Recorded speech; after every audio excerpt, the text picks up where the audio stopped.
Oh, there we go. Cool. All right. Uh, why are you going out now? The storm is picking up by the minute, Abigail asked. With a quick response, Dustin replied, "During these storms, it helps me to take my mind off the troubles we've been going through lately. Once you're soaked and freezing in this weather, it's hard to think and complain about much else." Just like that, Dustin threw on his raincoat and exited out the front door of his house. He stopped for a brief second on their covered patio to survey the scene and get a gauge of how hard the rain was coming down. He has ventured out many times, but this was one of the worst downpours he had seen.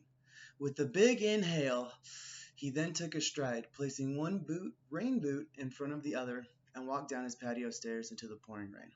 Dustin took his normal path as he always did when walking through a storm.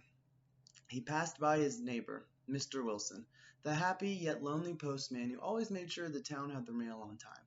He noticed a small crack in one of the front windows of Mr. Wilson's home and wondered if the water was seeping through to the house. He abruptly shrugged it off and went about his way. He then passed the swing where he fell off the summer when he was 6 and carefully rubbed his chin where a scar was left from the incident. He continued to walk, passing by the town ranch where he could smell the cow dung that the rain was reigniting, and finally passed the small convenience store on the corner of the town's major crossroads and realized the rain was starting to slow down. Dustin felt like this was a sign or a good stopping point to turn around and head back home. As he strolled back, taking the path he always does, he came across a small pond he never noticed or had seen before.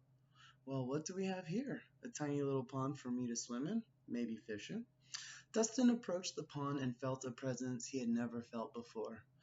Calmness and peace began to run throughout his body. Being curious, he slowed down his pace and approached the small body of water with caution. As he looked directly into the pond, his reflection startled him and chills ran through his body. Who was looking back at him? He did not recognize his person, but noticed the reflection gave off a bright and exuberant look. It was him, but with a genuine smile and confidence that everything would be all right. The distress of life and worries of the world had vanished instantly in this pond. He bent down and sat timidly next to the water, where he tried to understand what he was feeling and become conscious that he was in the presence of something bigger than he could imagine. "Forget the fountain of youth," Dustin exclaimed under his breath with relief. "I think I found the fountain of peace." With the everyday stressors disappearing and clarity flowing through him, it was as if a big cloud of love came and hugged every muscle, bone, and fiber in his body. His tense heart felt loose and free as if the hand that was squeezing it let go and blew a kiss.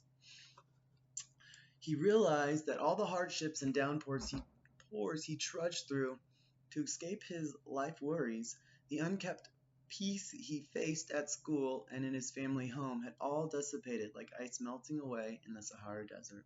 Dustin had never tried to meditate or be still, yet he felt as if he was in a peaceful trance that he imagined his sister Abigail felt when she did her yoga.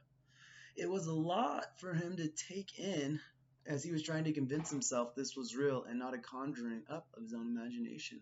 He stayed there a while longer as he became enthralled with how the fountain of peace made him feel. After a while of basking in his newfound freedom, he decided it was time to head home. He walked by the swing, but felt no disdain, but rather gratitude for the lesson taught him to be resilient and to face his fears. He got back on the swing. He hopped on the swing with a quick spring in his step and appreciated the way the wind felt flowing through his hair as he went back and forth. Looking up into the sky, he noticed a bright, beautiful rainbow that ended right at Mr. Wilson's house. With a couple more swings, all of a sudden, conviction was placed upon him.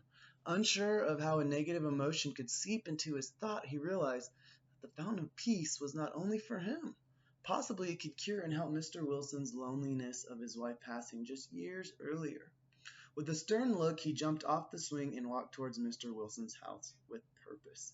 He walked up onto his deck, right next to where the small crack in the window was, and began to knock on the door. Knock, knock, knock.